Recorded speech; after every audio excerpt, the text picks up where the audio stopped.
तो कहानी की शुरुआत में हम देखते हैं हमारा मेन कैरेक्टर इवासाकी जा रहा होता है और वो अपने मन में सोच रहा होता कि उसकी ज़िंदगी आखिर इतनी बेकार क्यों चल रही है। और इसी के साथ ही वो अपना सर एक बोर्ड से टकरा लेता है और फिर वो एक होटल के अंदर कॉफ़ी पीने जाता है और वो मैगजीन उठाकर एक पिक्चर देखता है जो कि एक मॉडल की पिक्चर होती है जो देखने में बहुत ही डरावनी होती है। और हमारा इवासाकी उसे देख के बुरी तरह से डर जाता है। इसके अलावा हम देखते हैं कि उसको सपने भी उसी डरावनी मॉडल के आ रहे होते हैं। और फिर वो अगले दिन अपने दोस्त ओडा के पास जाता है। ओडा उसे कहने लगता है कि यार डर मत इवासाकी, कोई बात नहीं है, ये तेरा वहम है। तो इवासाकी कहने लगता है कि नहीं यार तुम नहीं समझोगे, ये वो देखने में बहुत ही डरावनी थी। तो ओडा कहने लगता है अच्छा ये बताओ तू स्क्रिप्ट लेकर आया कि नहीं। तो इवासाकी नहीं सॉरी यार भूल गया। तो ओडा कहता है यार यार ऐसे कैसे चलेगा यार, तो अपने काम पे ध्यान देना। और इसके बाद हम देखते हैं जब भी हमारा मेन कैरेक्टर अपनी स्क्रिप्ट लिखने की ट्राई कर रहा होता है उसे वही डरावनी मॉडल याद आ जाती है। और इसके बाद हम देखते हैं कि वो सभी एक फिल्म बनाने का ट्राई कर रहे होते हैं और ओडा कहने लगता है कि चलो हम एक कॉन्टेस्ट ऑर्गेनाइज कराएंगे जहां पर हम लड़कियों के ऑडिशन रखेंगे। इसके बाद हम देखते हैं कि उनके पास लड़कियों के सिर्फ 3 ही लेटर आए होते हैं और उनमें से 2 तो वो ऑलरेडी सेलेक्ट कर चुके। तीसरी जब वो ओपन कर देखते हैं तो वो फोटो उसी डरावनी मॉडल की होती है जिसे देख के वैसा कहता है अरे भाई ये तो वही है। तो ओडा कहता है अच्छा ये वही है, तो चलो हम इसे भी सिलेक्ट कर लेते हैं। तो इवासा कहने लगता है भाई मजाक मत कर यार। तो ओडा कहता है मजाक नहीं कर रहा हूँ यार, ये हमारे फिल्म में बहुत ही अच्छा रोल कर सकती है। इसके बाद हम देखते हैं कि वो अगले दिन उन्हीं मॉडल से मिलने जा रहे होते हैं। इसके अलावा हम देखते हैं कि हमारा ओडा कहता है अरे भाई ये लड़के बहुत सुंदर रहते हैं, ये सिलेक्ट है भाई, ये पक्का सिलेक्ट है। और इसके बाद देखते हैं वहाँ पे फूजी भी आ जाती है। फूजी उस ड्राइवनी मॉडल का नाम होता है। और इसके बाद हम देखते हैं कि ओडा और इवासाकी दोनों बात कर रहे होते हैं कि किसको फिल्म में ले किसको ना ले। और इवासाकी कह रहा था कि मुझे बात मान ले, मुझे बहुत ही अजीब महसूस हो रहा है। तो ओडा कहने लगता है कि डरने की कोई बात नहीं यार, हम इसको सिलेक्ट कर चुके हैं और मुझे लगता है कि ये फिल्म में कुछ ज़्यादा ही बढ़िया परफॉर्मेंस निकाल के दे सकती है। तो इवासाकी कहता है तो चल तेरी मर्जी जो मर्जी कर ले, पर मुझे बहुत ही अजीब सी फीलिंग आ रही है। और इसके बाद हम देखते हैं कि वो सभी गाड़ी में बैठकर एक फिल्म बनाने के लिए किसी शूटिंग जगह पे जा रहे होते हैं। और हमारा उनमें से एक लड़का कहता है कि अरे ओडा हम क्या हॉरर फिल्म बनाने जा रहे हैं। तो सभी ये सुन के हंसने लगते हैं और तो हम देखते हैं कि फूजी भी हंसने लगती है जो कि देखने में बहुत ही ज़्यादा क्रीपी लग रही होती है। और इसके बाद हम देखते हैं कि वो फाइनली वहाँ पे पहुँच जाते हैं। इसके बाद हम देखते हैं कि वो सभी अपने स्क्रिप्ट पे काम करना चालू कर देते हैं और हम देखते हैं फूजी लगातार हमारी इवासाकी को देख रही होती है। और उसका दोस्त कहता है भाई इवासाकी वो तो देख रही है। तो इवासाकी कहती है यार चुप रहा है भाई, डरा क्यों रहा है भाई, ये पहले से फट रही है मेरी। और इसके बाद हम देखते हैं कि हमारा इवासाकी बाथरूम करने के लिए जंगल में चला जाता है और वो पीछे मुड़ के देखता है कि फूजी भी उसके पीछे ही खड़ी होती है, जिसके साथ ही वो डर के भागने लगता है और फूजी भी उसके पीछे पीछे भागने लगती है। पर हमारा हीरो कैसे ऐसे करके बच जाता है। और इसके बाद वो ओडा के पास आता है और वो कहता है कि ओडा मेरे भाई चल भाई जहाँ चलते हैं भाई, वो बहुत डरावनी है, वो मुझे मार डालेगी। और इसके साथ ही हम देखते हैं कि फूजी पीछे खड़ कर ये सब सुन रही होती है।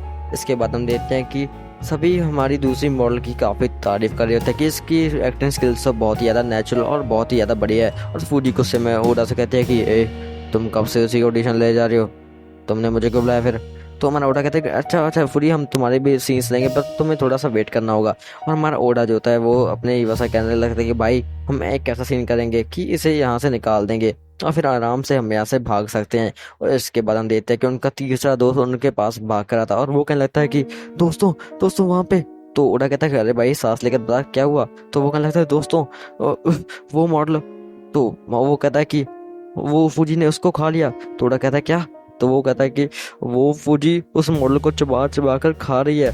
और इसके साथ ही वो काफ़ी घबरा जाते हैं और फिर वो दूसरी मॉडल को इधर उधर ढूंढना चालू करते हैं। और तब वो देखते हैं कि एक पत्थर पर बहुत ही खून के धब्बे पड़े होते हैं। और इसी के साथ हम देखते हैं वहाँ पे फूजी भी पहुँच जाती है जिसका मुंह खून से लथपथ होता है और वो सभी का पीछा करना चालू करती है। और हम देखते हैं कि वही मोटा लड़का पीछे गिर जाता है और फूडी उसे भी खाना चालू कर देती है। और इसके साथ ही ये वाला स्टोरी यहाँ पे ख़त्म हो जाता है। के बाद हम देखते हैं कि एक लड़की अपने आप से कह रही होती है मैं मरना नहीं चाहती, मैं मरना नहीं चाहती। तभी वो देखती है कि उसके गेट के बाहर कोई खड़ा होता है जिसे देख कर वो चिल्लाने लगती है। और इसके बाद हम देखते हैं कि सुबह का सीन होता है जहाँ पे मामी उन दोनों डॉक्टर से कह रही होती है कि डॉक्टर प्लीज़ मुझे बचा लीजिए। तो डॉक्टर को रोता कहने लगता है कि मामी तुम्हें कुछ नहीं होगा, तुम्हें बस थोड़ा सा हिम्मत रखने की ज़रूरत है। तो मामी कहने लगती है कि आपको नहीं पता वो यमराज जैसा था, वो मुझे मारने आया था। तो डॉक्टर को रोता कहने लगता है कि नहीं नहीं वो हमारा पेशेंट ही है। और इसके अलावा मामी कहते हैं कि नहीं वो बिल्कुल यमराज जैसा दिख रहा था। और इसके बाद हम देखते हैं दोनों डॉक्टर आपस में बातचीत कर रहे होते हैं। डॉक्टर क्रोधा कह रहा था कैसी बेवकूफ़ लड़की है यार, क्या ही बोली जा रही है। तो इसके अलावा दूसरा डॉक्टर कहता है कि डॉक्टर करोदा आप मुझे उस इंसान के बारे में कुछ बता सकते हैं सपने वाले के। तो डॉक्टर करोदा कहने लगता है हाँ चलो वो उठ गया वो, तो चलते हैं वहाँ पे। तो हम देखते हैं वो दोनों वहाँ पे जाने लगते हैं और डॉक्टर करोदा बता रहा होता है कि उस पेशेंट को यहाँ पे करीब करीब 2 मंथ हो गया, और जब वो मुझसे पास आया था तो वो बता रहा था कि उसे जब भी वो सोता है उसे करीब करीब 3 दिन का सपना, 1 महीने का और 2-3 साल के सपने आ रहे थे। तो डॉक्टर करोदा कहता है कि अच्छा तुम्हें इतने बड़े सपने आते हैं, इसका तुम्हें कैसा पता। तो वो कहता है कि डॉक्टर अगर ये सपने अच्छे थे तो कोई बात नहीं था, बट ये सपने इतने बुरे होते हैं कि मुझे नींद भी नहीं आती, और जब मैं यहाँ पर जाता हूँ तो मुझे लगता है कि मैं किसी नर्क में फंस चुका हूँ। और पहले तो डॉक्टर करोदा को इस बात पे यकीन नहीं होता। फिर डॉक्टर करोदा कहता है कि तो चलो हम तुम्हारा चेकअप करेंगे, और डॉक्टर करोदा उसकी स्लीप चेकिंग करने के लिए एक मॉनिटर ले आते हैं। और डॉक्टर करोदा ये देखकर शॉक हो जाता है कि उसकी दोनों आंखें इतनी तेज घूम रही जैसे वो करीब 1000 साल से सो रहा हो। और इसके अलावा डॉक्टर करोदा से कहता है कि तुम ठीक तो ना। तो वो कहता है कि डॉक्टर मैं कहाँ पर हूँ, तुम अच्छा मुझे याद आया, ये सपना करीब 6 साल का था। और ये सुन के डॉक्टर पूरी तरह शॉक हो जाते हैं और उन्हें विश्वास हो गया था कि हमारा टेट्सुरो सच बोल रहा है। और इसके अलावा डॉक्टर से बातचीत करता है कि कोई बात नहीं, हम इसका कोई सोल्यूशन आसानी से बना सकते हैं, तो हमें डरने की कोई बात नहीं है। तो टेट्सुरो कहने लगता है कि नहीं डॉक्टर आप ऐसा कुछ नहीं भी कर पाएंगे, आपको नहीं पता कि ये कैसा होता है, इतना बुरा सपना आता है कि मुझे नींद भी नहीं आती, मेरा बुरा हाल हो जाता है, डॉक्टर प्लीज मेरी हेल्प कीजिए नहीं तो मैं पागल हो जाऊंगा। इसके बाद हम देखते हैं कि दोनों डॉक्टर उसके पास पहुंच चुके हैं और डॉक्टर करोदा कहने लगता है कि टेट्सुरो तुम जाग रहे हो क्या। तो वो कहने लगता है कि तुम लोग कौन हो और मैं कहाँ हूँ।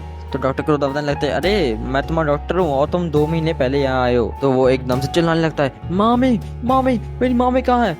डॉक्टर कहने लगता है डरने की कोई बात नहीं है, ये जब ऐसा कुछ हो जाए कोई सामने आ जाए तो ऐसा ही व्यवहार करने लगता है। तभी हम देखते हैं कि टेट्सुरो कह रहा था कि मामी मामी क्या है, वो मेरी वाइफ है।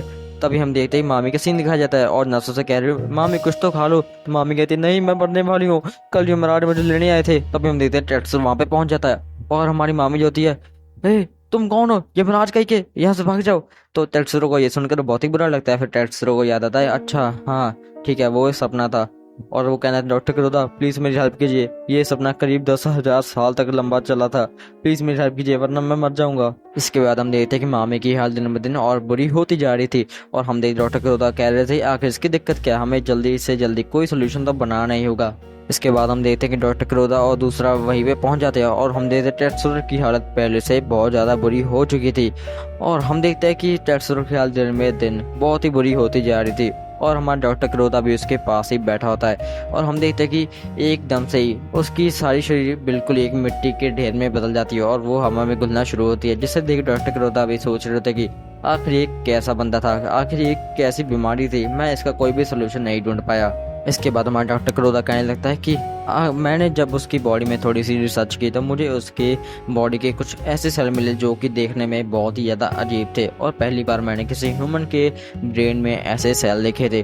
और इसके बाद हमें मामी का सीन दिखाया जाता है और मामी कह रही थी डॉक्टर करोदा मुझे अब बहुत ही अच्छा फील हो रहा है। डॉक्टर करोदा कहने लगता है कि अच्छा मामी तो तुम्हें बढ़िया नींद आई ना।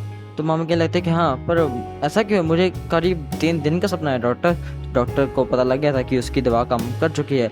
और इसके बाद हम देखते हैं कि दूसरा डॉक्टर करोदा के पास आता है और उसे कहने लगता है कि डॉक्टर करोदा आपको पता है मामी की सीन के बारे में, मामी को भी बड़े लंबे सपने आने लगे हैं। तो डॉक्टर करोदा कहता है कि हाँ मुझे पता है क्योंकि मैंने टेट्सुरो की बॉडी के सेल्स उसमें इंजेक्ट कर दिया। और ये सुनकर डॉक्टर शॉक होता है क्या आपने ऐसा क्यों किया। तो करोदा कहने लगता है क्योंकि मैं मानव जाति के विकास को अपनी आंखों के सामने देखना चाहता हूँ और वैसे भी वो तो मरने ही वाली थी, अगर हम ऐसा नहीं करते तो वो खुद ही सुसाइड कर लेती और इसके अलावा मेरे पास कोई भी रास्ता नहीं था। और कैसा होगा कि कोई बंदा अपने 1000 साल लंबे सपने में चले जाए और वो वहीं पे मर जाए, ये असली मौत से तो बहुत ही ज़्यादा अच्छा होगा।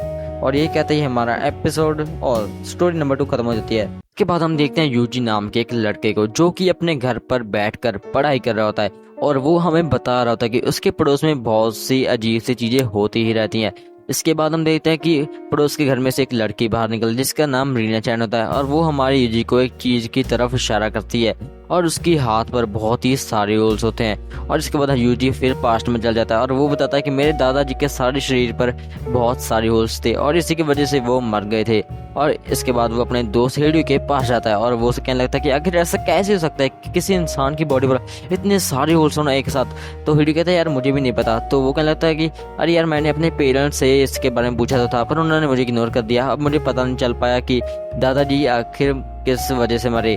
और इसके बाद हमारा हिडियो कहता है चलो कोई बात नहीं मैं तुम्हारे घर पर आऊँगा अपनी मॉम से इसके बारे में पूछ के। और फिर वो हिडियो के घर पर आता है और हमारा हीरो कहने लगता है कि मैंने अपनी मॉम से इसके बारे में पूछा। तो हमारा मेन कैरेक्टर कहता है कि अच्छा ऐसी बात। तो वो बताने लगता है कि हाँ, मेरी मॉम इस रीना चैन की नर्स हुआ करती। जब वो पैदा हुई थी तो वो सांस बिल्कुल भी नहीं ले पा रही थी। इसके अलावा थोड़ी देर में उसकी बॉडी पर बहुत ही सारी होल्स हो गए, जिसकी वजह से वो सांस लेना चालू कर देती है और इसी के साथ वो दोबारा जिंदा हो जाती है। इसके बाद हमारा हीरो कहता है कि ये स्टॉल तुम्हारा है क्या? तो हमारा मेन कैरेक्टर कहता है नहीं नहीं, ये बुक स्टॉल मेरा नहीं है, मेरे दादाजी का है। तो वो कहता है अच्छा ये बुक पढ़ सकता हूँ? तो वो कहता है हाँ पढ़ लो अगर मन है तो।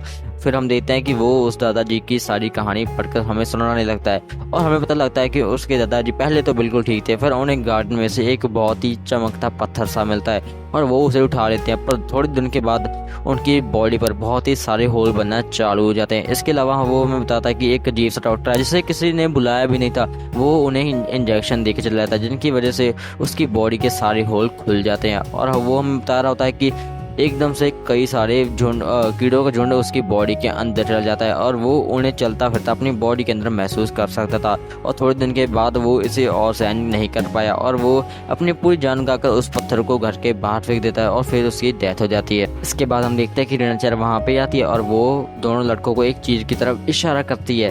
और इसके बाद हम देखते हैं कि रात का समय हो चुका था और हम देखते हैं कि एक लड़का वही स्टोन को उठाने की कोशिश कर रहा होता है। और अगले दिन हम देखते हैं कि बहुत ही तेज बारिश और तूफान चल रहा होता है, जिसे देख के हमारे हीरो के तो अजीब सा माहौल बन जाता है और हीरो की घर की लाइट भी चली जाती है। तभी हम देखते हैं कि हीरो के घर के बाहर की खिड़की जोर जोर से बजने लगती है और हम देखते हैं कि बाहर बहुत ही अजीब सा बंदा खड़ा होता है, जिसे देख के हीरो की तो फट जाती है और हमें पता चलता है कि वो लड़का कोई और नहीं बल्कि वो हीरो होता है। और हीरो बताने लगता है कि अरे यार यूजी, मुझे बहुत ठंड लग रही है यार, मैंने उस पत्थर को उठा लिया और देखो उसने मुझे कर्स कर दिया, अब मेरी बॉडी पर भी बहुत ही बड़े बड़े निशान बन चुके हैं, प्लीज मेरी मदद कर मेरे भाई।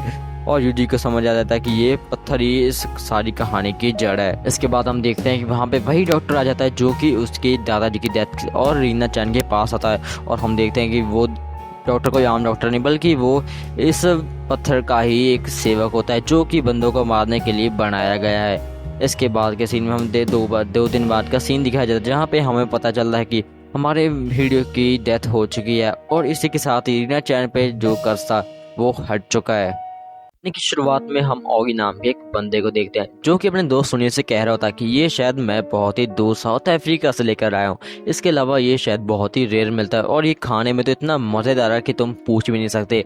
इसके अलावा कबीले वाले लोग वहाँ पर रहते थे ना, उन्होंने ये मुझे गिफ्ट के तौर पर दिया था। और फिर हमारा ऑगी उसको टेस्ट करके कहता है वाह क्या स्वाद है, और हमारे सुनील को भी टेस्ट करने को कहता है और सुनील को भी ये शायद खाने में बहुत ही बढ़िया लगता है। इसके बाद अगले दिन हम देखते हैं कि ऑगी के सभी दोस्त उसके घर के बाहर ही खड़े होते हैं और हम देखते हैं ऑगी वहाँ पर होता नहीं और वो उसके बिना परमिशन लिए अंदर घुस जाते हैं। और हम देखते हैं कि वहाँ पे ऑगी के शहद का पॉट पड़ा होता है और यामाडा नाम का मोटा इंसान कहता है कि चलो हम एक एक करके उसे टेस्ट करते हैं और टेस्ट करने के बाद सभी उसकी वाहवाही कर रहे होते हैं। इसके बाद हम देखते हैं उनको एक अजीब सी स्मेल आने लगती है जो कि बहुत ही ज़्यादा गंदी होती है। तभी वो एक कमरे में जाकर देखते हैं कि बहुत ही सारा खून फैला हुआ था, जिसे देख के उनको बहुत ही डर लग रहा है और वो वहाँ से निकल जाते हैं। और फिर हम देखते हैं कि वो एक जगह पे जाते हैं और वहाँ पे शायद खाना ही चले रखते हैं। तभी हम देखते हैं उनका एक दोस्त उनके सामने ही फट जाता है, जिसे देख के उनकी ही फट जाती है कि आखिर ये हुआ गया। तभी हम देखते हैं कि वो वहाँ से बाहर आ जाते हैं और फिर भी अपना शायद खाना बंद नहीं करते। तभी उनमें से एक और लड़की भी उनके सामने ही फट जाती है, जिसके साथ उनकी फट के हाथ में आ गई थी, आखिर ये चल कर है। तो सुनील कहता है नहीं ये शायद नहीं खाना चाहिए हमें, यही हमारी मौत का कारण बनेगा। इसके बाद थोड़े दिन बीत चुके हैं और हमारे सुनील और उसकी दोस्त बातें कर रहे थे कि हमारी जीभ का टेस्ट बिल्कुल ही मर चुका है, क्योंकि ये शहद की वजह से हमें कुछ भी अच्छा नहीं लग रहा, जिसके कारण हमारा वजन भी 10 किलो कम हो चुका है। और इसके अलावा वो बात कर रहे थे पिछले कुछ हफ्तों में जापान में बहुत ही ज़्यादा मौतें हो रही हैं और मुझे लगता है इस मौत का कारण सिर्फ शहद ही है। इसके बाद हम देखते हैं उनका दोस्त यामाडा वहाँ पर पहुँच जाता है और वो कहता है कि हे दोस्तों कैसे हो, इतने पतले हो गए, खाना नहीं खाते क्या? तो हमारा सुने कहता है यामाडा भाई तुम्हें नहीं पता, इस शहद की वजह से हमें कुछ भी अच्छा नहीं लग रहा है, हम कितने दिनों से भूखे हैं, मैं शहद को खाना चाहता हूँ। तभी यामाडा कहता है कि हाँ हाँ सोनी मुझे भी पता है, मुझे भी कुछ अच्छा नहीं लग रहा। इसके अलावा वो यामाडा उसे बताता है कि मैंने कई लोगों के साथ टेस्ट भी किया था और वो सब के सब मेरी आंखों के सामने मरे हैं। इसके बाद हम देखते हैं कि वो सभी बाहर चले जाते हैं और हमारी लड़की जो होती है वो उनसे कह देती है कि मैं शहद खा लूँगी, मैं शहद खा लूँगी, और उसे कंट्रोल नहीं होता, वो शहद की एक बाइट ले लेती है पर उसे कुछ भी नहीं होता। और उसे देख के सुने को भी हौसला हो जाता है कि उसे कुछ भी नहीं होगा। और इसके अलावा सुने भी सारी जो बोतल होती है शहद से भरी उसे निगल जाता है और उसी समय वो फट जाता है, जिसे देख के उस लड़की और उस लड़के की फट जाती है। और हमारी लड़की जो होती है यामाडा, मुझे पता लग गया कि आखिर ये किस कारण हो रहा है। और वो यामाडा को बताने लगते हैं कि सुनिए की मौत का कारण कि उस पर एक चीज आकर गिरी थी जो कि बहुत ही भारी है, और अगर हम इस चीज से छुपकर शहद को खाएंगे तो हमें कुछ भी नहीं होगा। और तभी वो रिवर के बीचों बीच चली जाती है और उस शहद को खाने लगती है। पर उसे क्या पता था वो चीज उसके ऊपर ही आके गिरने वाली है, और उसी के साथ ही उस लड़के की मौत वहाँ पे हो जाती है। और हमारा यामाडा समझ जाता है कि ये तो कुछ ना कुछ लोधा चल ही रहा है। इसके अलावा वो हम देखते हैं सुने कि जेब में एक बढ़िया सा मैप होता है जो कि उसे लग रहा है कि इस शहर का ही मैप होगा। इसके अलावा वो उस मैप को फॉलो करके एक जगह पर पहुंच जाए, जिसे देखकर वो वहाँ पर देखता ना कि एक अजीब सा पेड़ होता है जिसकी बहुत सारी आंखें होती हैं, और उसे देख के उसकी फट रही होती है, आखिर ये चल क्या रहा है। तभी वो अपना चाकू निकालता है, उसे लगता है कि इसमें शहद होगा, और वो अपना चाकू उस पेड़ में मारता है और वहाँ से शहद निकलना चालू होता है। पर पीछे से वही पेड़ उस पर हमला करके उसे ही वहाँ पे खत्म कर देता है, और यहीं पे ये स्टोरी खत्म हो जाती है। इस कहानी की शुरुआत में हमें एक लड़के की तस्वीर दिखाई जाती है और उसका नाम टोमी होता है जो कि मर चुकी होती है। इसके अलावा हम उनका टीचर और टकागी कह रहा होता है कि बच्चों, मुझे बहुत ही अफसोस है कि टोमी अब हमारे बीच में नहीं रही। तभी हम देखते हैं कि क्लासरूम का गेट ओपन होता है और सभी ये देख के शॉक हो जाते हैं कि उनके सामने टोमी खुद खड़ी होती है। और इसके बाद हमें ऑफिस का सीन दिखाया जाता है जहाँ पे टकागी टोमी से पूछ रहा होता है कि तुम टोमी हो जा उसकी बहन। तो टोमी कहते मैं उसकी बहन वो नहीं हूँ, मैं खुद अपना आप ही हूँ। तो टकाई कहता कि हे झूठ मत बोलो, मुझे पता है ये तुम मजाक कर रही हो। तो टोमी उसे जोर से गले लगा लेती है और वो उसे कुछ ज़्यादा ही जोर से गले लगा लेती है। इसके बाद हम देखते हैं क्लासरूम का सीन जहाँ पे सब स्टूडेंट्स बातचीत कर रहे होते हैं कि टोमी है, नहीं ये टोमी नहीं है भाई, इसका भूत है। और सभी स्टूडेंट्स को समझ नहीं आ रहा आखिर चल क्या रहा है। तभी हम देखते हैं कि वहाँ से एक स्टूडेंट भागकर क्लासरूम में आता है और कहता है दोस्तों, टकागी सर को पता नहीं क्या हो गया, वो कब से टोमी टोमी कह रहे हैं, इसलिए सभी टीचर उनको पकड़ के रखे हैं और वो उनको मेंटल हॉस्पिटल में लेके जा रहे हैं। मुझे लगता है कि कुछ तो गड़बड़ है। और इसके बाद हम देखते हैं कि सभी स्टूडेंट बातचीत कर आखिर चल क्या रहा है, टकागी सर को हुआ क्या है। और उनमें से एक स्टूडेंट कहता है कि क्या टोमी के कटे हुए बाल तो नहीं मिल गए उनको। और टोमी पीछे खड़ी होकर सबको सुन रही होती है। इसके बाद के सीन में हमें दिखाया जाता है कि मारी रिको और उसके टोमी दोस्त दोनों घर पे जा रहे थे और टोमी कहते कि रिको तुम मुझसे बात क्यों नहीं कर रही हो, यामामोटो को पता नहीं क्या हुआ, वो मुझसे बात ही नहीं कर रहा है, कुछ गड़बड़ है क्या, तुम सब ऐसा व्यवहार क्यों कर रहे हो। तभी हम देखते हैं रिको को समझ में आता है ये तो वही जगह है जहाँ पे उसने एक खून से लथपथ पैकेज को नदी में फेंका था और वो वहाँ से डर के भागने लगती है। तभी हम देखते हैं कि कोई उसका हाथ पकड़ के उसे रोक लेता है और वो कोई और नहीं यामामोटो खुद होता है। इसके बाद के सीन में हमें पास्ट का सीन दिखाया जाता है जहाँ पे हम देखते हैं सभी स्टूडेंट्स पार्क को घूमने के लिए आए होते हैं और हम देखते हैं कि टकागी सर के पास टोमी आती है और टकागी कहता है कि तुम खेल क्यों नहीं रही हो। तो टोमी कहती है मैं बच्ची नहीं हूँ खेलने के लिए, अब मैं बड़ी हो चुकी हूँ। और टोमी उसे कहती है कि मैं आपसे एक बात कहना चाहती हूँ, मैं प्रेग्नेंट हूँ। और तब हम देखते हैं पीछे से यामामोटो आ जाता है और वो उसे कहता है कि टोमी तुमने मेरे साथ ऐसा किया, मैं तुम्हें छोड़ूंगा नहीं। और वो उसे कसकर एक छाप पर जड़ देता है। इसके बाद टोमी कहती है कि अब छोड़ो मुझे, और टकागी उसको रोक ही रहा होता है कि तभी वो नीचे गिर जाती है। और तब हम देखते हैं कि सारा दोष हमारी यामामोटो पे आ जाता है और यामामोटो कहता है मैं पुलिस को लेने जा रहा हूँ। और टकागी उसे रोके कहता है कि अच्छा मतलब तुम पुलिस को सरेंडर कर दोगी, तुमने इसे टोमी को मारा है। और सभी स्टूडेंट्स कह रहे थे कि कोई बात नहीं यामामोटो, हम तुम्हारे साथ है, तुम्हें डरने की कोई बात नहीं, हम सब तुम्हारे साथ हैं, बस तुम पुलिस को मत बताना, हम तुम्हारे साथ है, तुम्हें डरने की कोई बात नहीं है। इसके बाद हमारा टीचर टकाई कहता है कि चलो बच्चों सभी अपने कपड़े लाओ। और इसके बाद वो सभी अपने कच्छों में आ जाते हैं और फिर एक एक करके वो टोमी के सारे पार्ट काटना चालू करते हैं। और तब हम देखते हैं कि टोमी मरी नहीं थी, वो अब भी जिंदा ही थी और वो चीखने लगती है। हम देखते हैं कि टकागी उसके मुंह पर चाकू मारता है और इसके साथ ही वो सभी उसको 42 पार्ट में डिवाइड करके खत्म कर देते हैं। और हम देखते हैं टीचर टकाई कहता है बच्चों बहुत ही बढ़िया, और इसके साथ ही वो उनको एक एक पार्ट दे देता है। वहाँ पे 42 स्टूडेंट ही होते हैं और उनको एक एक पार्ट देख के कहता है कि चलो बच्चों इन सबको एक ऐसी जगह पर फेंक कर जैसे किसी को पता ना चले कि यहाँ पे कुछ था। इसके बाद हम देखते हैं हमारी रिको भी रो रही होती है और वो अपने पैकेज को नदी में फेंक देती है। इसके बाद में सीन में हम देखते हैं रिको हमारा यामामोटो दोनों भाग रहे होते हैं क्योंकि वो पुलिस को खबर करने जा रहे हैं कि टोमी की मौत कैसे हुई। इसके अलावा हम देखते हैं स्कूल के सभी स्टूडेंट्स उनके पीछे पड़े होते हैं और तब हम देखते हैं कि वो एक जगह पे रुके आपस में बातचीत करने लगते हैं। तभी वो स्टूडेंट्स उनकी बातें सुन लेते हैं और उनके पीछे पड़ जाते हैं और उनको पकड़ लेते हैं। पर तब हम देखते हैं वहाँ से पीछे से टोमी भी आ जाती है जो कि देखने में काफ़ी गुस्से में लग रही होती है। और यहाँ पे ये स्टोरी का पार्ट 1 यहीं पे खत्म हो जाता है। तो इसके बाद पार्ट 2 की शुरुआत में हम देखते हैं कि एक लड़का बीच पर खड़ा है, एक लड़की को देख रहा होता है और ये लड़की टोमी ही होती है। और इसके बाद सीन शूट होता है और हम देखते हैं यूकी नाम के एक लड़की को, जो कि अपने दोस्त से कह रही है कि तुम्हारा बहुत बहुत शुक्रिया। तो वो कहता है कि हाँ ऐसी कोई बात नहीं है, बस तुम जल्दी ठीक हो जाओ क्योंकि हमारे सभी दोस्त तुम्हारा वेट कर रहे हैं। और वो कहते हैं कि मुझे नहीं लगता कि मैं इतनी जल्दी ठीक हो पाऊंगी क्योंकि मेरी किडनी का ट्रांसप्लांट होने का काम अभी बाकी पड़ा है, मेरे ठीक होने के चांसेस काफ़ी कम है। फिर वो कहता है कि चलो अच्छा कोई बात नहीं, तुम ठीक हो जाओगी, अब मैं चलता हूँ। तो वो कहते हैं इतनी जल्दी? तो वो कहता है हाँ मुझे थोड़ा सा काम है। इसके बाद वो जब देखती है तो नीचे वो किसी और लड़के के साथ चला जाता है। और इसके बाद के सीन में हम देखते हैं कि एक लड़की यूकी से मिलने आई होती है और ये लड़की कोई और नहीं बल्कि टोमी ही होती है। और टोमी अपना फेक नाम रिको के नेम से यूज़ करती है और वो कहती है कि मैं रिको हूँ। और वो सीधा सीधा उसके मुंह पर कह देती है कि तुम्हें टकाशी से मिलना बंद करना होगा। तो यूकी कहती है क्या? तो वो कहती है कि तुम्हें टकाशी से मिलना बंद करना होगा क्योंकि वो मेरा बॉयफ्रेंड है, इसके अलावा मैं उसे बहुत ज़्यादा प्यार करती हूँ। तुमने अपनी शक्ल देखी कभी आईने में? इतनी गंदी शक्ल है, वो तुम्हारी जैसे दोस्ती कैसे कर लेगा?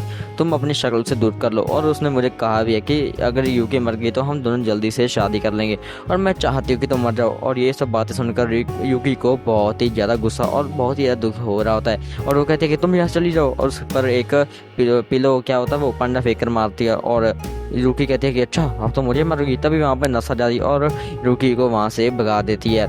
और इसके बाद हम देखते हैं कि वहाँ एक बंदा उड़ रहा होता है और ये बंदा कोई और नहीं है, हमारा टकागी सर ही होता है, पता ना चैप्टर 1 वाला।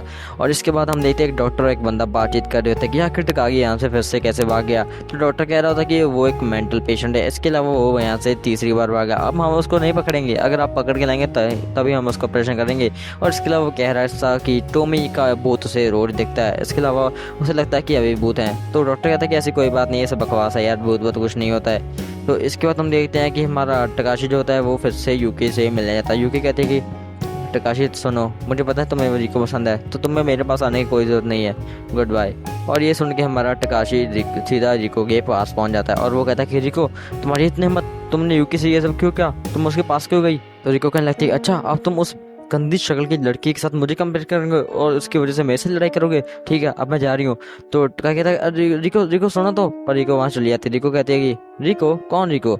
मेरा नाम तो टोमी है। और इसके बाद हम देखते हैं कि अब टकाशी अपने मन में सोच रहा होता है कि अच्छा वो लड़की उसकी ज़िंदगी से चली गई, मुझे लगता था वो कोई भूत है, इसके अलावा जब भी हम मिले हमारी लड़ाई तो पक्का ही होती थी। इसके बाद हम देखते हैं कि रिको एकदम से उसके सामने आ जाती है और वो उसे कहने लगते हैं कि कीटागावा-कुन, सॉरी मैं तो सिर्फ तुमसे मजाक कर रही थी, मैं तो बस तुमसे शादी करना चाहती हूँ कीटागावा-कुन।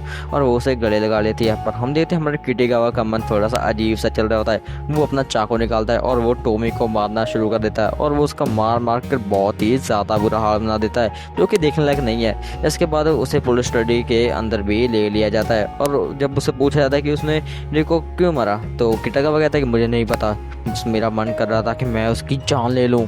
इसके बाद हमें हॉस्पिटल का सीन दिखाया जाए जहाँ पे हम देखते हैं हमारा टकागी सर पहुँच चुका है उस लड़की का बाप बनके और वो परमिशन दे देता है इसकी किडनी को ट्रांसप्लांट करना का यूकी के अंदर।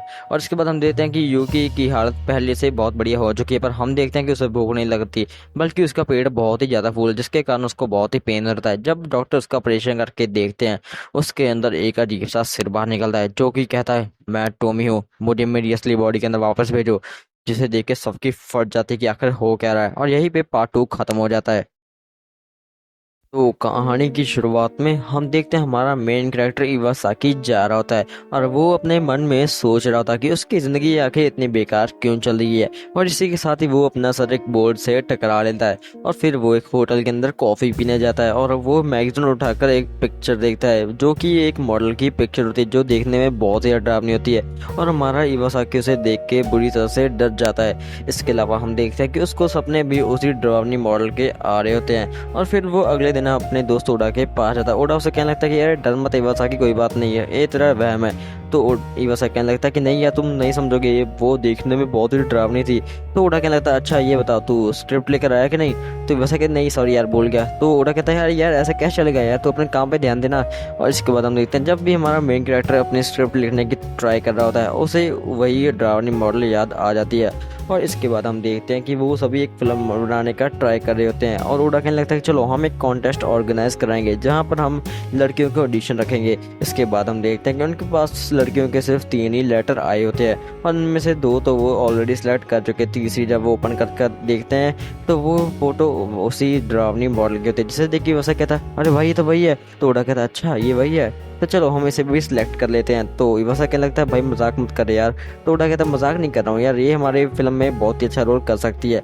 इसके बाद हम देखते हैं कि वो अगले दिन उन्हीं मॉडल से मिलने जा रहे होते हैं। इसके अलावा हम देखते हैं कि हमारा ओडा कहता है अरे भाई ये लड़के बहुत सुंदर है, ये सिलेक्ट है भाई, ये पक्का सिलेक्ट है। और इसके बाद देखते हैं वहाँ पे फूजी भी आ जाती है। फूजी उस ड्रावनी मॉडल का नाम होता है। और इसके बाद हम देखते हैं कि ओडा और इवासाकी दोनों बात कर रहे होते हैं कि किसको फिल्म में ले किसको ना ले। और इवासाकी कह रहा था कि मुझे बात मान ले, मुझे बहुत ही अजीब महसूस हो रहा है। तो ओडा कहने लगता है कि डरने की कोई बात नहीं यार, हम इसको सिलेक्ट कर चुके हैं और मुझे लगता है कि ये फिल्म में कुछ ज़्यादा ही बढ़िया परफॉर्मेंस निकाल के दे सकती है। तो इवासाकी कहता है तो चल तेरी मर्जी, जो मर्जी कर ले, पर मुझे बहुत ही अजीब सी फीलिंग आ रही है। और इसके बाद हम देखते हैं कि वो सभी गाड़ी में बैठकर एक फिल्म बनाने के लिए किसी शूटिंग जगह पे जा रहे होते हैं। और हमारा उनमें से एक लड़का कहता है कि अरे ओडा हम क्या हॉरर फिल्म बनाने जा रहे हैं। तो सभी ये सुन के हंसने लगते हैं। और तो हम देखते हैं कि फूजी भी हंसने लगती है, जो कि देखने में बहुत ही ज़्यादा क्रीपी लग रही होती है।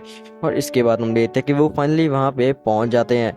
इसके बाद हम देखते हैं कि वो सभी अपने स्क्रिप्ट पे काम करना चालू कर देते हैं। और हम देखते हैं फूजी लगातार हमारी इवासाकी को देख रही होती है। और उसका दोस्त कहता है भाई इवासाकी वो तो देख रही है। तो इवासाकी कहती है यार चुप रहा है भाई, डरा क्यों रहा है भाई, ये पहले से फट रही है मेरी। और इसके बाद हम देखते हैं कि हमारा इवासाकी बाथरूम करने के लिए जंगल में चला जाता है। और वो पीछे मुड़ के देखता है कि फूजी भी उसके पीछे ही खड़ी होती है, जिसके साथ ही वो डर के भागने लगता है। और फूजी भी उसके पीछे पीछे भागने लगती है, पर हमारा हीरो कैसे करके बच जाता है। और इसके बाद वो ओडा के पास आता है और वो कहता है कि ओडा मेरे भाई चल भाई जहाँ चलते हैं भाई, वो बहुत डरावनी है, वो मुझे मार डालेगी। और इसके साथ ही हम देखते हैं कि फूजी पीछे खड़ कर ये सब सुन रही होती है। इसके बाद हम देखते हैं कि सभी हमारी दूसरी मॉडल की काफ़ी तारीफ कर रहे होते हैं कि इसकी एक्टिंग स्किल्स तो बहुत ही ज़्यादा नेचुरल और बहुत ही ज़्यादा बढ़िया है। और फूजी गुस्से में ओडा से कहते हैं कि ए तुम कब से उसी ऑडिशन ले जा रहे हो, तुमने मुझे क्यों बुलाया फिर। तो हमारा ओडा कहता है कि अच्छा अच्छा फूडी हम तुम्हारे भी सीन्स लेंगे, बस तुम्हें थोड़ा सा वेट करना होगा। और हमारा ओडा जो होता है वो अपने इवासा कहने लगता है कि भाई हम एक ऐसा सीन करेंगे कि इसे यहाँ से निकाल देंगे और फिर आराम से हम यहाँ से भाग सकते हैं। और इसके बाद हम देखते हैं कि उनका तीसरा दोस्त उनके पास भाग कर आता और वो कहने लगता है कि दोस्तों दोस्तों वहाँ पे। तो ओडा कहता है कि अरे भाई सांस लेकर बता क्या हुआ। तो वो कहने लगता है दोस्तों वो मॉडल। तो वो कहता है कि वो फूजी ने उसको खा लिया। तो ओडा कहता है क्या। तो वो कहता है कि वो फूजी उस मॉडल को चबा चबा कर खा रही है। और इसके साथ ही वो काफ़ी घबरा जाते हैं और फिर वो दूसरी मॉडल को इधर उधर ढूंढना चालू करते हैं। और तब वो देखते हैं कि एक पत्थर पर बहुत ही खून के धब्बे पड़े होते हैं। और इसी के साथ हम देखते हैं वहाँ पे फूजी भी पहुँच जाती है, जिसका मुंह खून से लथपथ होता है और वो सभी का पीछा करना चालू करती है। और हम देखते हैं कि वही मोटा लड़का पीछे गिर जाता है और फूजी उसे भी खाना चालू कर देती है। और इसके साथ ही ये वाला स्टोरी यहाँ पे ख़त्म हो जाता है। के बाद हम देखते हैं कि एक लड़की अपने आप से कह रही होती है मैं मरना नहीं चाहती, मैं मरना नहीं चाहती। तभी वो देखती है कि उसके गेट के बाहर कोई खड़ा होता है, जिसे देख कर वो चिल्लाने लगती है। और इसके बाद हम देखते हैं कि सुबह का सीन होता है, जहाँ पे मामी उन दोनों डॉक्टर से कह रही होती है कि डॉक्टर प्लीज़ मुझे बचा लीजिए। तो डॉक्टर को रोता कहने लगता है कि मामी तुम्हें कुछ नहीं होगा, तुम्हें बस थोड़ा सा हिम्मत रखने की ज़रूरत है। तो मामी कहने लगती है कि आपको नहीं पता वो यमराज जैसा था, वो मुझे मारने आया था। तो डॉक्टर को रोता कहने लगता है कि नहीं नहीं वो हमारा पेशेंट ही है। और इसके अलावा मामी कहते हैं कि नहीं वो बिल्कुल यमराज जैसा दिख रहा था। और इसके बाद हम देखते हैं दोनों डॉक्टर आपस में बातचीत कर रहे होते हैं। डॉक्टर करोता कह रहा था कैसी बेवकूफ़ लड़की है यार, क्या ही बोली जा रही है। तो इसके अलावा दूसरा डॉक्टर कहता है कि डॉक्टर करोता आप मुझे इंसान के बारे में कुछ बता सकते हैं सपने वाले के। तो डॉक्टर करोता कहने लगता है हाँ चलो वो उठ गया वो तो चलते हैं वहाँ पे। तो हम देखते हैं वो दोनों वहाँ पे जाने लगते हैं। और डॉक्टर करोता बता रहा होता है कि उस पेशेंट को यहाँ पे करीब करीब 2 मंथ हो गया। और जब वो मुझसे पास आया था तो वो बता रहा था कि उसे जब भी वो सोता है उसे करीब करीब 3 दिन का सपना, 1 महीने का और 2-3 साल के सपने आ रहे थे। तो डॉक्टर करोता कहता है कि अच्छा तुम्हें इतने बड़े सपने आते हैं, इसका तुम्हें कैसा पता। तो वो कहता है कि डॉक्टर अगर ये सपने अच्छे थे तो कोई बात नहीं था, बट ये सपने इतने बुरे होते हैं कि मुझे नींद भी नहीं आती। और जब मैं यहाँ पर जाता हूँ तो मुझे लगता है कि मैं किसी नर्क में फंस चुका हूँ। और पहले डॉक्टर करोता को इस बात पे यकीन नहीं होता। फिर डॉक्टर करोता कहता है कि तो चलो हम तुम्हारा चेकअप करेंगे। और डॉक्टर करोता उसकी स्लीप चेकिंग करने के लिए एक मॉनिटर ले आते हैं। और डॉक्टर करोता ये देखकर शॉक हो जाता है कि उसकी दोनों आंखें इतनी तेज घूम रही जैसे वो करीब 1000 साल से सो रहा हो। और इसके अलावा डॉक्टर करोता से कहता है कि तुम ठीक तो ना। तो वो कहता है कि डॉक्टर मैं कहाँ पर हूँ तुम अच्छा मुझे याद आया, ये सपना करीब 6 साल का था। और ये सुन के डॉक्टर पूरी तरह शॉक हो जाते हैं और उन्हें विश्वास हो गया था कि हमारा टेट्सुरो सच बोल रहा है। और इसके अलावा डॉक्टर से बातचीत करते हैं कि कोई बात नहीं, हम इसका कोई सोल्यूशन आसानी से बना सकते हैं, तो हमें डरने की कोई बात नहीं है। तो टेट्सुरो कहने लगता है कि नहीं डॉक्टर आप ऐसा कुछ नहीं कर पाएंगे, आपको नहीं पता कि ये कैसा होता है, इतना बुरा सपना आता है कि मुझे नींद में नहीं आती, मेरा बुरा हाल हो जाता है, डॉक्टर प्लीज़ मेरी हेल्प कीजिए, नहीं तो मैं पागल हो जाऊंगा। इसके बाद हम देखते हैं कि दोनों डॉक्टर उसके पास पहुंच चुके हैं और डॉक्टर क्रोधा कहने लगता है कि टेट्सुरो तुम जाग रहे हो क्या? तो वो कहने लगता है कि तुम लोग कौन हो और मैं कहाँ हूँ? तो डॉक्टर क्रोधा बताने लगता है अरे मैं तुम्हारा डॉक्टर हूँ और तुम 2 महीने पहले यहाँ आए हो। तो वो एकदम से चिल्लाने लगता है मामी मामी, मेरी मामी कहाँ है? डॉक्टर कहने लगता है कि डरने की कोई बात नहीं है, ये जब ऐसा कुछ हो जाए, कोई सामने आ जाए तो ऐसा ही व्यवहार करने लगता है। तभी हम देखते हैं कि टेट्सो कह रहा था कि मामी मामी क्या है, वो मेरी वाइफ है। तभी हम देखते हैं मामी का सीन दिखाया जाता है और नर्सों से कह रही हो मामी कुछ तो खा लो। तो मामी कहती है नहीं मैं मरने वाली हूँ, कल युवराज मुझे लेने आए थे। तभी हम देखते हैं टेट्सो वहाँ पे पहुंच जाता है और हमारी मामी जो होती है ए तुम कौन हो, युवराज कह के यहाँ से भाग जाओ। तो टेट्सुरो को ये सुनकर बहुत ही बुरा लगता है। फिर टेट्सुरो को याद आता है अच्छा हाँ ठीक है वो सपना था। और वो कहना है डॉक्टर क्रोधा प्लीज मेरी हेल्प कीजिए, ये सपना करीब 10,000 साल तक लंबा चला था, प्लीज मेरी हेल्प कीजिए वरना मैं मर जाऊंगा। इसके बाद हम देखते हैं कि मामी की हाल दिन ब दिन और बुरी होती जा रही थी और हम देख डॉक्टर क्रोधा कह रहे थे आखिर इसकी दिक्कत क्या, हमें जल्दी से जल्दी कोई सोल्यूशन तो बनाना ही होगा। इसके बाद हम देखते हैं कि डॉक्टर क्रोधा और दूसरा वहीं पे पहुंच जाते हैं और हम देखते हैं टेट्सुरो की हालत पहले से बहुत ज़्यादा बुरी हो चुकी थी और हम देखते हैं कि टेट्सुरो की हालत दिन में दिन बहुत ही बुरी होती जा रही थी और हमारा डॉक्टर क्रोधा भी उसके पास ही बैठा होता है और हम देखते हैं कि एकदम से ही उसकी सारी शरीर बिल्कुल एक मिट्टी के ढेर में बदल जाती है और वो हवा में घुलना शुरू होती है, जिससे देख डॉक्टर क्रोधा भी सोच रहे थे कि आखिर ये कैसा बंदा था, आखिर ये कैसी बीमारी थी, मैं इसका कोई भी सोल्यूशन नहीं ढूंढ पाया। इसके बाद हमारा डॉक्टर क्रोधा कहने लगता है कि मैंने जब उसकी बॉडी में थोड़ी सी रिसर्च की तो मुझे उसके बॉडी के कुछ ऐसे सेल मिले जो कि देखने में बहुत ही ज़्यादा अजीब थे और पहली बार मैंने किसी ह्यूमन के ब्रेन में ऐसे सेल देखे थे।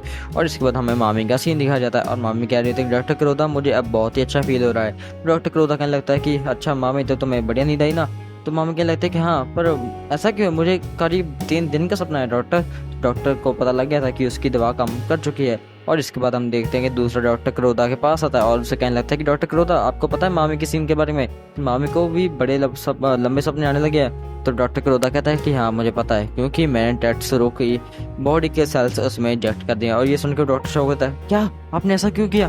तो क्रोधा कहने लगता है क्योंकि मैं मानव जाति के विकास को अपनी आंखों के सामने देखना चाहता हूँ और वैसे भी वो तो मरने ही वाली थी, अगर हम ऐसा नहीं करते तो वो खुद ही सुसाइड कर लेती और इसके अलावा मेरे पास कोई भी रास्ता नहीं था। और कैसा होगा कि कोई बंदा अपने 1000 साल लंबे सपने में चले जाए और वो वहीं पे मर जाए, ये असली मौत से तो बहुत ही ज़्यादा अच्छा होगा। और ये कहते ही हमारा एपिसोड और स्टोरी नंबर 2 खत्म हो जाती है। तो इसके बाद पार्ट 2 की शुरुआत में हम देखते हैं कि एक लड़का बीच पर खड़ा है, एक लड़की को देख रहा होता है और ये लड़की टोमी ही होती है। और इसके बाद सीन शॉट होता है और हम देखते हैं यूकी नाम की एक लड़की को जो कि अपने दोस्त से कह रही है कि तुम्हारा बहुत बहुत शुक्रिया। तो वो कहता है कि हाँ इससे कोई बात नहीं है, बस तुम जल्दी ठीक हो जाओ क्योंकि हमारे सभी दोस्त तुम्हारा वेट कर रहे हैं। और वो कहते हैं कि मुझे नहीं लगता कि मैं इतनी जल्दी ठीक हो पाऊंगी क्योंकि मेरी किडनी का ट्रांसप्लांट होने का काम अभी बाकी पड़ा है, मेरे ठीक होने के चांसेस काफ़ी कम है। फिर वो कहता है कि अच्छा कोई बात नहीं तुम ठीक हो जाओगी, अब मैं चलता हूँ। तो वो कहते हैं इतनी जल्दी? तो वो कहता है हाँ मुझे थोड़ा सा काम है। इसके बाद वो जब देखती है तो नीचे वो किसी और लड़के के साथ चला जाता है।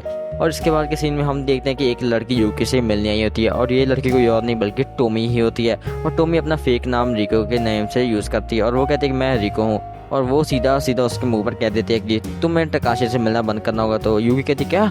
तो वो कहती है कि तुम्हें टकाशी से मिलना बंद करना होगा क्योंकि वो मेरा बॉयफ्रेंड है, इसके अलावा मैं उसे बहुत ज़्यादा प्यार करती हूँ। तुमने अपनी शक्ल देखी कभी आईने में? इतनी गंदी शक्ल है, वो तुम्हारी जैसे दोस्ती कैसे कर लेगा, तुम अपनी शक्ल से दूर कर लो। और उसने मुझे कहा भी है कि अगर यूकी मर गई तो हम दोनों जल्दी से शादी कर लेंगे और मैं चाहती हूँ कि तुम मर जाओ। और ये सब बातें सुनकर यूकी को बहुत ही ज़्यादा गुस्सा और बहुत ही ज़्यादा दुख हो रहा होता है और वो कहते हैं कि तुम यहाँ चली जाओ। और उस पर एक पिलो क्या होता है वो पंडा फेंक कर मारती है और यूकी कहती है कि अच्छा अब तो मुझे मरोगी। तभी वहाँ पर नशा जाती और यूकी को वहाँ से भगा देती है।